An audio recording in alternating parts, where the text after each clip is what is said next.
Hi everyone, Dr. Mike here. In this video we're going to talk about the esophagus and a little bit about gastroesophageal reflux. Now the esophagus is a conduit. It's a pipe that sends food from the pharynx, which is the back of the throat, down to the stomach. Now the pipe's around about 25 centimeters long. It's a very muscular tube and it's made up of two types of muscle. It's made up of skeletal muscle, which we can control consciously. That's actually the upper third of this 25 centimeter tube is skeletal muscle. And then the lower 2/3 of this 25 centimeter tube is actually smooth muscle, which we don't consciously control. Now, in order for muscle to contract, which it needs to for the esophagus, it needs to be innervated by nerves, and the most important nerve here is the vagus nerve, controlling the esophagus to contract and relax in this wave-like motion termed peristalsis. Now, you can break the esophagus up into three major parts: the cervical, the thoracic, and the abdominal areas. If we look at the cervical esophagus, you'll find that it begins at around about the cricoid cartilage. So what's the cricoid cartilage? Find your laryngeal prominence, which is also termed your Adam's apple. Both males and females have an Adam's apple. It's a secondary sexual characteristic that's exaggerated by testosterone, but both males and females have it. Feel the laryngeal prominence, then move down and you'll feel a squishy part, and then go below that and you'll feel another bit of cartilage, and that's the cricoid. That is where your esophagus begins, at the cervical area. Now, if you were to correspond that to your vertebrae, it's around about C6. All right.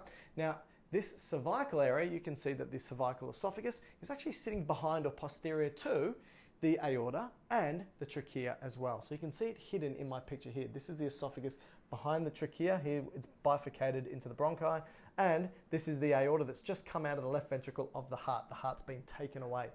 Now, you can see with the aorta that it moves to the left and it arches, and that's called the aortic arch, and then starts to descend down the thorax and then into the abdomen through the diaphragm, which I'll talk about in a sec. You can see the three main branches of the aorta. You can see the brachiocephalic, you can see the common carotid, and you can see the left subclavian.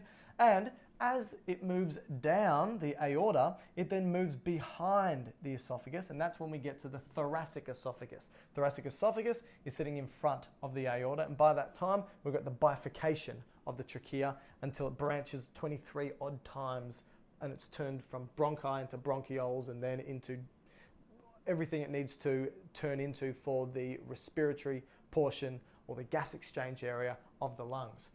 Now, the thoracic esophagus, as it moves down, what you'll find is that now what we're talking about with the esophagus, 25 centimeters long, like I said, the top third is comprised of skeletal muscle. So that means you consciously control that swallowing portion or the movement of foodstuffs in the top third.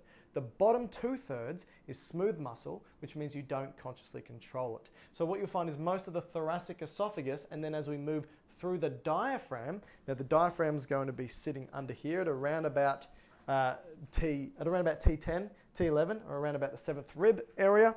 You're going to find that the esophagus moves through the diaphragm and turns into the abdominal esophagus. Now, the abdominal esophagus is only around about 1.5 centimeters long, and then it turns into the stomach, first part called the cardiac area of the stomach.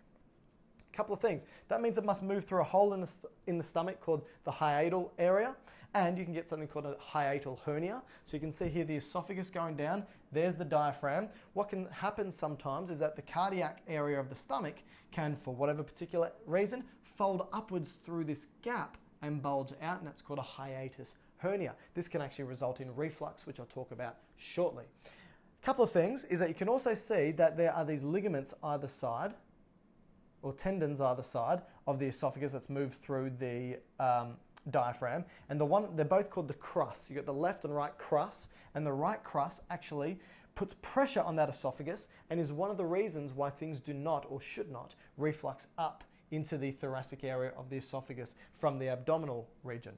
Now, you can also see that the aorta has actually now entered the diaphragm as well, and you can see as the aorta goes through the thoracic area, it then re-enters the diaphragm, and now it's the abdominal aorta, and you can see a very important branch of the abdominal aorta here called the celiac trunk. I've spoken to you about blood supply to the stomach, to the liver, to the spleen, to the first part of the small intestines, all come from the celiac trunk here, and you're going to have the hepatic artery, you're going to have the splenic artery, you're going to have the left gastric artery. Watch that video if you want to know more about blood supply to those areas. So, a couple other things. Remember that as we look at the tract of the GIT, going from the mouth all the way down to the anus, four major layers being the mucus layer, the submucosal layer, the muscularis externa, and the serosal layer. You can see those here, mucus, submucus. Here's the two muscle layers, and then the peritoneum, which is the serosa, anchoring it to the body cavity. In the esophagus, the mucus layer has epithelia that's stratified squamous, squished and many layers. Why? It's there for protection. When you swallow food, it's going to graze and cut, and you don't want to damage the deeper layers. Perfect. Once you get to the stomach, so this is the Gastroesophageal Junction. Gastro being stomach, esophageal being esophagus, junction being the part in between. And you can see that the epithelia in the stomach is simple columnar. That's because these columnar cells produce mucus and bicarbonate, which neutralizes the acid that's produced in the stomach. That also means that if they're not present in the esophagus, they can't neutralize acid. So if acid refluxes up into the esophagus, it can damage the walls here and can ultimately result in inflammation called esophagitis. It can damage the cells, change the way the cells are shaped, and that's termed Barrett's esophagitis. These cells, these stratified squamous cells, can actually turn into what looks like simple columnar cells because it's thinking, I need to protect myself, I need to turn into simple columnar to produce mucus and so forth. But in actual fact, the change in cell type is a precursor, or can be a precursor, to cancer, esophageal cancer. All right. Now, what we all have here at this gastroesophageal junction is a sphincter called the lower esophageal sphincter.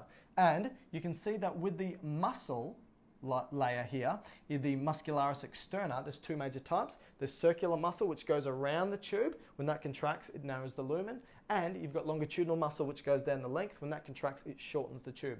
Together, they allow for peristalsis, move stuff through. But here at the gastroesophageal junction, the circular muscle is thickened and creates a sphincter, a nice tight enclosed area so things cannot go back up through. Now, things like spicy foods, caffeine, chocolate, they can all relax that lower esophageal sphincter, and what it can do is allow for gastric contents to spurt back up into the esophagus, damaging the cells, potentially resulting esophagitis, Barrett's esophagitis, and also cancer ultimately. If chronically exposed, this may happen. Okay, I think that's going to be enough when we look at the anatomy of the esophagus and a little bit about gastroesophageal reflux.